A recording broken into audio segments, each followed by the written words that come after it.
জুমার দিন আসরের পরে সূর্য ডুবার আগ পর্যন্ত আল্লাহর কাছে যদি দোয়ায় মাশগুল থাকেন, বাসা বাড়িতে আছেন, কর্মস্থলে আছেন, রাস্তাঘাটে আছেন, যেখানে যে অবস্থায় আছেন, জুমার দিন শুক্রবার বাদ আসর সূর্য ডুবার আগ পর্যন্ত দোয়া কবুলের মোক্ষম একটা সময়, অসাধ্য সাধন করবার সময়, একেবারে অসম্ভবকে সম্ভব করার সময়, আল্লাহর কাছ থেকে সবকিছু নিজের করার সময়। এই জন্য এই সময়গুলো আমরা মিস করবো না। কয়েকটা সময়ের দোয়া আল্লাহর কাছে করলে সেটা বিফলে যায় না। এর ভিতরে একটা হলো ভোর রাতের দোয়া, আরেকটা হলো 5 ওয়াক্ত নামাজের পরের দোয়া, আরেকটা দোয়া কবুলের সময় আছে শুক্রবারে। কোন সময় হাদিস এটা ফিক্স করা হয় নাই, তবে হাদিস বিশ্লেষকগণ অনেকেই বলেছেন সেই সময়টা হলো জুমার দিন আসরের পরের সময়।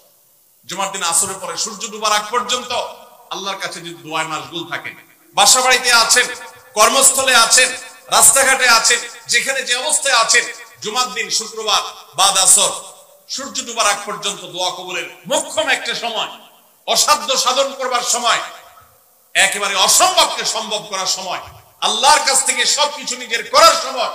এই জন্য এই সময়গুলো আমরা মিস করবো না। তো রমজান মাসে দোয়ার অভ্যাসটা যদি রমজানের পরে আপনি ধরে রাখতে পারেন, ব্যাস এনাফ। 5 ওয়াক্ত নামাজ,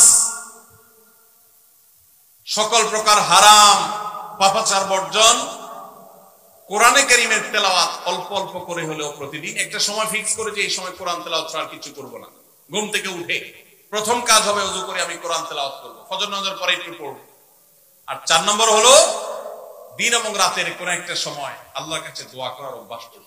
অনেক লোক আছি আমরা যে 24 ঘন্টার ভিতরে সপ্তাহে সপ্তাহ, মাসকে মাস চলে যায়। অনেক নিয়মিত নামাজি মানুষ আছেন, অনেক দাড়িওয়ালা মানুষ আছেন, এমনকি অনেক মাদ্রাসার ছাত্র, এমনকি আলেমও আছেন। মাসকে মাস চলে যায়, আল্লাহর কাছে হাত তুলে একটু চোখের পানি ফেলে শেষ কবে দোয়া করেছি বলতে পারবো না। এর চাইতে বড় হতভাগা আর কেউ হতে পারে না। এই জন্য রমজান মাসের দোয়ার আমলটা, রমজানে হয়তো আপনি দিনে 4 বার 5 বার করেছেন, রমজানের পরে একবার করেন। রমজানে হয়তো 10 মিনিট 15 মিনিট 20 মিনিট ধরে দোয়া করেছেন, রমজানের পরে অন্তত 2 মিনিট ধরে দোয়া করেন।